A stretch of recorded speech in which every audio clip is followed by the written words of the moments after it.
그리고 뭐 또 차트에서도 뭐 중요하게 보는 게 있는가요? 뭐 이평선, 뭐 거래량, 네. 뭐 차트에서 이평선을 봅니다. 이평선은 단기적으로 추세가 강한 것들은 보니까 뭐 이것도 뭐 다 결과론점인데 제가 차트나 기술적 지표를 별로 신뢰하지 않는 이유가 이 재무제표를 통한 기본적 분석은 결국 미래 실적 그렇죠. 추가 네네. 내가 과거에 이렇게 실적이 나와서 미래에도 어떻게 될 거라는 정말로 이 논리적인 합당한 근거에 따라서 움직이는데 기술적 지표는 이제 귀에 걸면 귀걸이, 코에 걸면 코걸이식의 뭐 굉장히 좀 끼워 맞춘 듯한 그리고 미래를 예측할 수 없는 일종의 과거 지표를 하지만 그래도 그 기술적 지표 안에는 가격의 흐름과 그 주식 투자자의 심리가 녹여 있기 때문에 그냥 참고만 합니다만 이평선 같은 경우는 한 달 동안의 평균 가격이잖아요. 네네. 20일 이평선.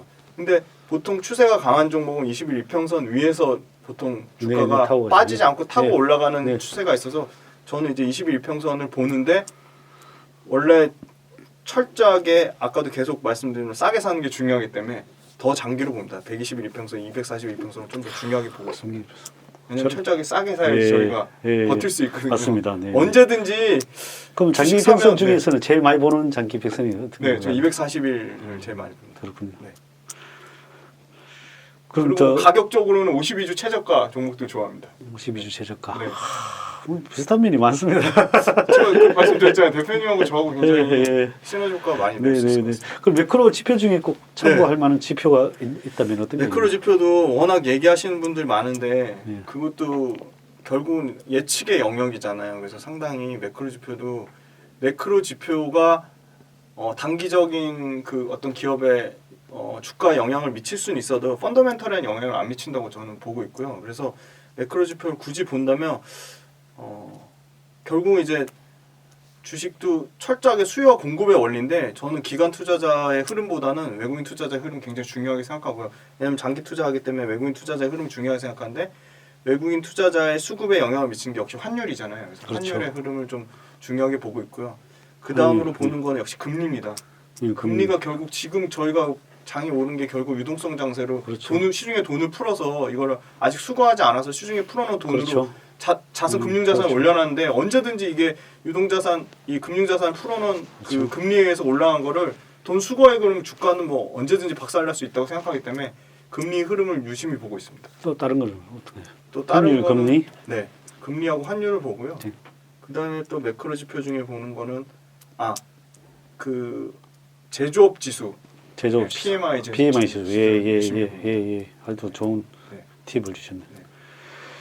그리고 뭐 저도 사실 이것만 잘 봐도 솔직히 저거 다 챙겨보기도 시간이 부족합니다. 맞아요. 이것만 잘 봐도 솔직히 주식 투자인데 사실은 큰 도움 된다고 저도 생각합니다. 예. 매일 환율하고 금리는 꼭 체크하시라. 네, 환율하고 금리는 매일 체크를 해보시면 좋을 것 같습니다. 뭐 최근에 관심 있는 투자 분야가 있다면은 뭐 한번 섹터나 그런 게 있으면은 한번 알려주시면 좋겠습니다. 그 투자 관련해서 아까 말씀드리지 못한 부분이 정부 정책하고 굉장히 중요하다고 생각하고 있습니다. 대표님은 정부 정책 관련주 투자하신 적 있으신가요? 하죠. 저는 정부 정책도 관련주도 투자하고 또 어쩔 때는 테마주도 때로는 투자하고. 대표님 테마주 하시면 테마주가 아니라 테마주. 막 휘청하겠는데요? 아주 미리 이제 있다 보니까 테마주에 편성이 되더라고요. 제가 제일 싫어하는 게 이거. 저는 이 책에 시젠이 그 지금 현재 가격의 10분의 1 가격의 좋은 분자진단 관련해서 썼는데 이 코로나라는 일종의 테마에 엮여서 이게 10배 이상 올랐거든요. 이 책 나중에 한번 보십시오. 이 돈이 되는 나주시 대사입니다. 그래서 그런 경우가 참 안타까운데 결국은 이제 저는 이제 정부 정책은 테마라고 하기에는 좀 약간 말에 어폐가 있는 것 같고 정부 정책 관련된 거는 진짜 그 산업을 성장하도록 밀어주겠다는 거예요. 국가에서. 뭐 제도적으로 밀어주겠다는 거니까 최근에 그래서 계속적으로 말 나오는 게 신재생 에너지가 이게 뭔가 이 에너지의 패러다임을 바꾸지 않을까. 그래서 그 구조적인 성장이란 말을 굉장히 좋아하는데 이 신재생 에너지 풍력이 될 수 있고 태양열이 될 수도 있는데 태양광이 될 수도 있는데 이거는 어떻게 보면 바이든 정책 관련주 아닌가요? 어떻게 보면 좀 그렇습니다. 그래서 뭐 이게 우리나라뿐만이 아니라 글로벌적으로 환경적인 이슈랑 연관이 있기 때문에 신재생 에너지는 저는 이게 될 거라고 보고요. 신재생 에너지의 그 발전 단가가 뭐 그리드 페리티라고 하는데 그게 이제 기존의 석탄화력 발전이랑 발전 단가가 동일해졌거든요. 이제 어떻게 보면 더 싸지면 싸졌지. 그래서 신재생 에너지가 구조적으로 성장할 거라고 보고 있고 실제 돈을 벌고 있어서 그게 재무제표에 뭐 CS윈드라는 회사 뭐 절대 추천드리는 거 아닙니다. 네네. 찾아보시면 매출액하고 영업이 진짜 폭발적으로 성장하고 있습니다. 아 그렇군요. 그래서 신재생 에너지 좋게 보고 있고요. 최근에 많이 올랐지 않은가요? 네, 많이 올랐습니다. 지금 올랐는데 네. 몇 개 또 추천을 드린다. 네, 저는 거기서 네. 더 갈 거라고 보고 있습니다. 아, 네. 바이든이 되든 안 되든 상관없이 구조적으로 성장하는 산업이니까 될 거라고 보고 있습니다. 그렇겠네요. 네. 그리고 또 약간 다른 관점으로 보는 거는 물론 제가 화학주를 엄청 실패를 봤는데 네네.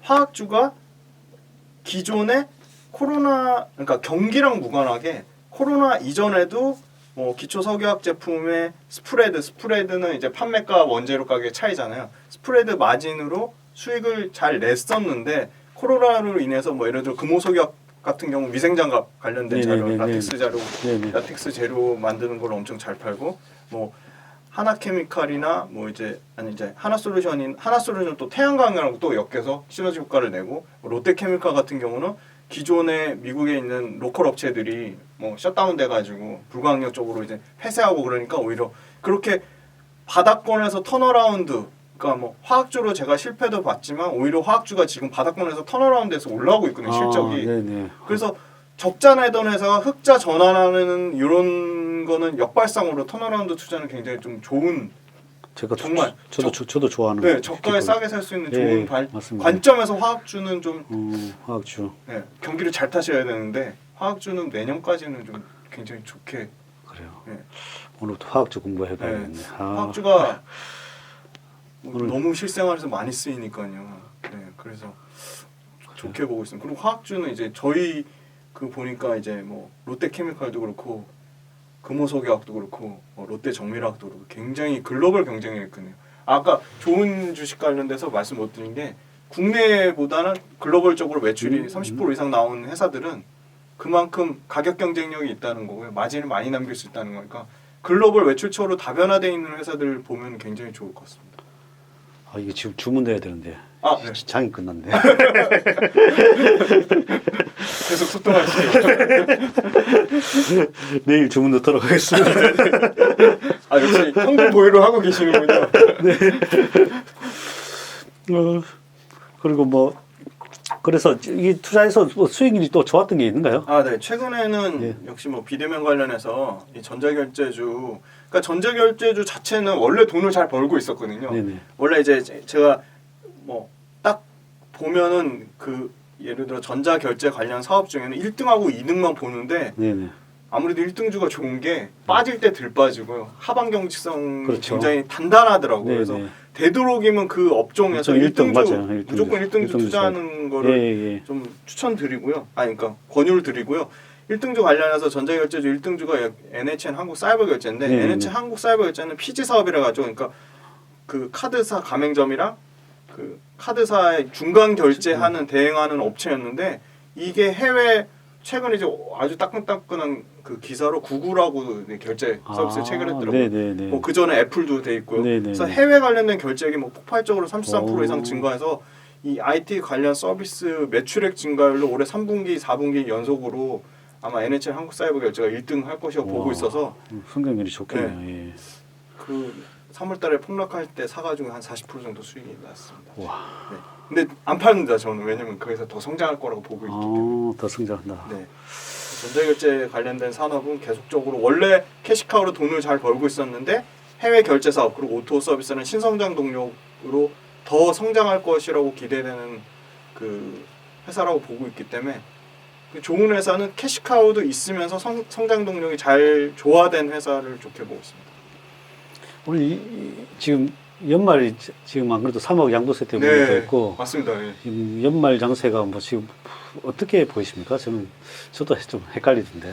네, 그 연말 장세 계속적으로 변동성 커질 거라고 보는데 만약에 물론 이제 계속적으로 내가 그 포트에 현금은 20% 30% 이상 20%에서 30%는 언제든지 주식이 그냥 내가 산 종목이 언제든 아무리 펀더멘탈이 탄탄한 회사여도 50% 빠질 수 있다고 생각하는 게 마음이 편할 것 같아요. 그래서 50% 빠지면 뭐 기계적으로 50%가 아니더라도 30% 이상 빠지면 더 살 수 있는 여력을 봤을 때 오히려 내년 장을 보면 지금 단기적으로 그 유동성 관련 그 아까 말씀드린 그 양도세 관련돼서 주가가 빠지면 저는 단기적으로 싸게 살 수 있는 기회라고 생각합니다. 솔직히 말씀드리면. 최근에 또 글로벌 시장들이 많이 이렇게 빠지고 있잖아요. 네네. 그런 비하면 한국 주식은 많이 잘 버티고 있잖아요. 네. 거기에 대해서 좀 이렇게 뭐 우려스러운 건 아니면 뭐 어떻게 보십니까? 저는 이제 그게 그 환율 지금 굉장히 낮은 상태잖아요. 네네. 외국인이 이제 매수가 들어올 줄 알았는데 안 들어오더라고요. 네네. 그게 결국은 이제 얘네들도 그렇죠. 이제 양도 차익 내용을 알고 있겠죠. 네. 알고 있어서 안 들어오고 있는데 그게 언제든 들어올 수 있는 대기성 자금이라고 생각하고 있거든요. 네. 그래서 외국인의 수급이 조금 좋아지면 언제든지 좀 더 큰 폭의 내년을 대비해서 미리 선반영돼서 상승이 나오지 않을까 그렇게 보고 있고요.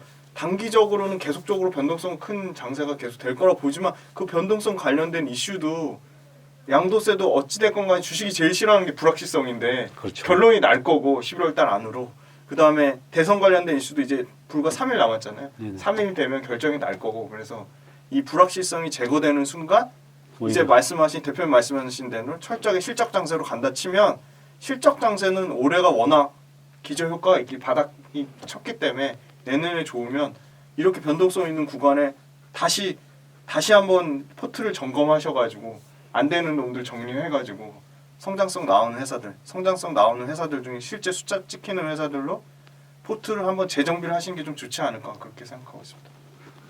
좋네요. 예.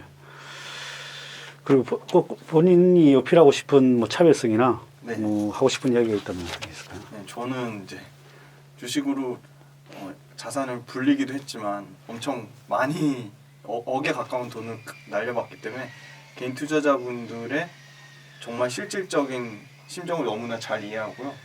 그리고 물론 업계 경력은 짧지만 업계에서 매니저 생활도 해봤고 그다음에 뭐 일선에서 증권사에서 영업 업무도 해봤고 개인 투자자들도 많이 만나봤고 그리고 개인 투자자에서 지금 이제 전업 투자자 역할도 하고 있고 그래서 정말 실전 투자 관련된 정말 많은 다양한 경험을 해봤다는 거 그리고 그 다양한 경험을 통해서 주식 투자에 도움될 만한 업계의 인적 네트워크를 엄청나게 쌓았다는 점은 굉장히 좀 차별화되어 있다고 생각하고요. 뭐 지금 이제 엔지니어 생활할 때 뭐 5분의 1 정도 수준에 밖에 그게 안 되거든요. 그럼에도 불구하고 이 주식 투자에 관련된 미친 열정은 이 개인 투자자분들한테 정말 도움이 많이 될 거라고 생각합니다. 그래서 제가 아는 모든 노하우를 다 이렇게 알려드릴 수 있는 좋은 헬퍼가 될 수 있다고 생각합니다. 그러니까 결국은 실전 투자 경험인 것 같아요. 경험을 공유하고 싶습니다. 뭐 훈훈한 주식 유튜브 채널을 통해서도 정말 많이 공유할 거고요. 네. 그리고 기회가 된다면 레슨몬 TV를 통해서도 제가 가진 모든 노하우 그리고 벌었던 것보다 까먹은 경험을 통해서 실수를 줄이고 실패를 안 할 수 있는 방법을 최대한 개인 투자자분들하고 많이 소통하고 싶습니다. 네. 실례지만 연세를 물어봐도 되겠습니까? 네, 저 42살입니다. 아, 2살. 결혼을 하셨죠? 아직 못했습니다. 아이고, 결혼 못했답니다. 슈퍼개미가 되시니까, 시청자들 관심 가지시면 좋을 것 같습니다. 일단 저는 예. 대표님하고 예. 이 경제적 독립, 경제적 자유를 누리는데 예. 선한 영향력을 너무 발휘하고 싶습니다. 저는 좋습니다. 이게 선한 여기 또 발휘해 주시고, 혹시 뭐 이렇게 본인이 가지고 계신 부자와 가난한 자에 대한 뭐 철학이나 이런 것들 있으면 한번 얘기해 주시는 건 좋을 것 같아요. 네. 아까도 잠깐 말씀드렸는데, 결국 돈에 대해서 생각하는 마인드의 차이인 것 같아요. 그러니까 돈에 대해서 오히려 제가 만나본 부자분들은 이게 생활 패턴이라고 해야 되는데 굉장히 돈에 대해서 겸손하시더라고요. 겸손하시고 네. 돈에 대해서 이렇게 중요하다고 생각하시는 것 같아요. 그러니까 돈만 본다는 의미가 아니고요. 돈의 가치를 아시는 거죠. 근데 뭐 소위 말하는 뭐 가난하다기보다는 돈에 대해서 이렇게 정말로 크게 많이 모으거나 벌지 못했던 분들은 그 돈이 그렇게 소중한지 모르시는 것 같아요. 그래서 그 결국은 우리가 뭐 일을 하는 것도 그렇고 여러 가지 경제적 활동을 하는 것도 결국 돈을 벌기 위해서 하는 건데, 근데 돈에 대해서는 굉장히 뭐 안 좋게 얘기하고 그렇게 돈을 뭐 경외시, 근데 돈도 당연히 자기를 소중하게 생각하는 쪽에 붙겠죠. 그렇죠. 그래서 그렇죠. 예. 그렇게 저는 돈을 중요하게 생각하고 돈에 대해서 공부하는 거는 어떻게 보면 우리가 정말 뭐 선택의 여지가 아닌 필수 상황이라고 생각하고, 부자들 만나봤을 때 느낀 건 항상 겸손하다는 거, 그리고 항상 한결같다는 거, 그리고 그 굉장히 사고가 유연하다는, 경직되지 않다는 거, 그런 부분은 굉장히 많이 배울 점이 있다고 생각했습니다. 가난한 사람들은 주로 이제 어떻다고 생각하세요? 가난한 사람들은 약간 뭐 일종의 그 좀 부정적인 생각들이 많으신 것 같아요. 부정적인 생각. 예. 자격지심, 물론 저도 자격지심이 좀 일부 있긴 하지만 자격지심이나 패배의식 뭐 그런 부분이 좀 있는 것 같고, 근데 투자도 굉장히 긍정적이어야지 이게 돈을 벌 수 있는 거더라고요. 제가 느껴보고 예.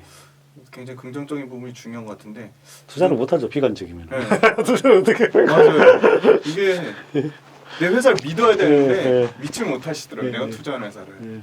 주식시장의 그 매크로 변수나 가격의 흐름을 보지 않고 내가 투자하는 회사가 이게 돈을 벌지, 앞으로 돈을 벌지, 내가 싸게 산지, 그냥 그 두 개 핵심, 내가 싸게 사서 이 회사에 앞으로 돈을 벌지를 판단하시면 되는데, 그거에 대한 믿음이나 그런 신뢰가 부족한 것 같고, 그리고 결과적으로 부자분들이 공부를 훨씬 더 열심히 하세요. 네네. 안 하셔도 될 것 맞습니다. 같은데 그분들이 더 열심히 맞아요. 하세요. 더 열심히 살고 네, 더 열심히 사세요. 맞아요. 그런 것 같아요. 굉장히 그리고 네, 예. 시간을 진짜 쪼개서 그런 것 정말 같아요. 예. 악착같이 쓰시더라고요. 노는 것도 열심히 노는 것 같고 예. 많이 예. 그런데 시간을 알뜰하게 쓰시는 것 같아요. 시간을 잘 활용을 예, 잘하세요. 예, 예. 시간도 결국 돈이니까요. 예. 그리고 제가 마지막으로 말씀드리고 싶은 게, 예. 대표님 그때 한번 1억 만드는 게 중요하다고 생각하시잖아요. 저 네, 그건 네. 너무너무 공감하거든요. 예. 왜냐면 저 진짜 1억 만드는데 진짜 힘들었거든요. 네, 근데 1억을 만드는 순간 예. 파이프라인이 되죠. 네, 파이프라인이 됩니다. 네네. 그래서 이 20대, 30대 투자하시는 분들 수단과 방법을 가리지 않고 1억을 만드시면 그때부터 정말 많은 것들이 보이게 됩니다. 네. 그리고 1억을 만들려면 네. 결국은 내가 그냥 평범한 회사원이다, 네. 평범한 그냥 그렇게 뭐 금수저가 아니다, 그러면 소비를 줄이는 방법밖에 없는데요. 네네. 소비를 줄이려면 투자에 재미를 붙이시면 됩니다. 소비하시는 것만큼 투자도 공부를 하면 할수록 재밌고요. 공부를 하는 게 결국은 실전 투자의 수익으로 연결됩니다. 그래서 레슨몬 TV가 잘 돼서 이 투자에 재미를 붙이는 20, 30대, 뭐 40대, 50대가 많아졌으면 정말 좋겠습니다. 감사합니다.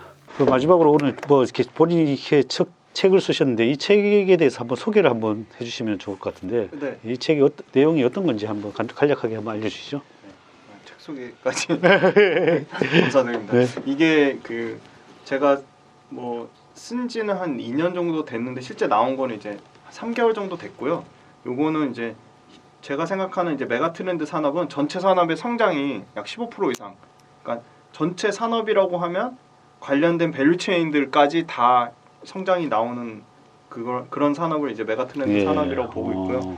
15% 정도 성장이 나오는 회사들의 핵심 밸류 체인 기업들을 산업에 대한 소개, 그리고 그 핵심 밸류 체인 기업들의 뭘 봐야 되는지. 그래서 정말 주식 투자는 꼭 해야 되고 투자 철학이 중요하고 가치관이 중요한, 이게 굉장히 어떻게 보면 조심스러운 책이어서 사실 저도 굉장히 고민을 많이 했었는데요. 근데 정답을 알려주시는 분들이 없더라고요. 그러니까 투자는 해야 되고 주식 중요하고 가치관이 중요하고 했는데, 그래서 결국 뭘 사야 되고 뭘 맞아, 투자해야 되는데 맞아. 그런 책은 없어요. 맞네요. 물론 이게 어떻게 보면은 추천 종목으로 오해하실 수 있는데 전혀 그런 의미가 아니고요. 네네네. 그렇게 네. 되게 뭐 트렌드를 읽는 네. 그런 방법을 맞습니다. 알려주는 거예요. 네. 예, 예. 결국은 주식 투자할 네. 거면 산업의 트렌드를 알아야 되는데 네, 네. 산업의 트렌드가 뭐고 산업 트렌드에서 어떤 회사들이 1등, 2등 네, 기업인지 맞습니다. 그거를 소개하는 이게 책을 2년 전부터 우리 지금 레슨모는 몇 개월 시작한 지 얼마인데 이걸 2년 전부터 썼답니다. 그러니까 그만큼 해안이 있으신 분이네요. 엄청 많이 올랐는데 네네. 아직도 가능성이 있다고 봅니다. 이야. 엄청 많이 올랐죠. 이거 책만 좀 일찍 봤으면 여러분들 좀 나도 좀 수익이 더 났을 건데. 하여튼 오늘 뭐 바쁘신 와중에 이렇게 시간 내주셔서 감사하고 뭐 혹시 뭐 저기 시청자들 위해서 마지막으로 한마디 하실 거 있으신가요? 네, 주식 투자는 평생 해야 될 인생의 동반자 같은 거라고 생각합니다. 근데 철저하게 공부하셔야 되고요. 그리고 걱정되는 거는 뭐 정말 여러분들이 너무 많이 얘기하셨지만 그 초심자의 행운이 이게 결국 이제 내가 시장이 좋아서 수익이 난 건지 내가 정말 기업 분석을 잘해서 실력으로 수익이 난 건지는 정말 이게 주도 면밀하게 구분하고 분별하셔야 됩니다. 그래서 시장 좋아서 이 초심자의 행운이 저는 영원히 지속될 거라고 보지 않거든요. 그래서 철저하게 공부만이 살 길이고 공부하는 거는 크게 두 가지입니다. 싸게 사야 되고 좋은 회사를 사야 된다고 생각합니다. 그래서 싸게 사고 좋은 회사를 사는 거는 이제 레슨몬 TV랑 열심히 또 여러 가지 채널을 나중에 통해서 또 강의도 해주신다니까 네, 그때 한번 알려드리도록 하겠습니다. 이렇게 좋은 기회 마련해 주셔서 대표님 너무 감사합니다. 오늘 네. 오늘 여기 오늘 참 여기 오늘 여기에 네. 와주셔서 너무 감사하고 네. 오늘 만나뵌 손님은 김지훈 네. 씨입니다. 네. 네, 감사합니다. 감사합니다. 네.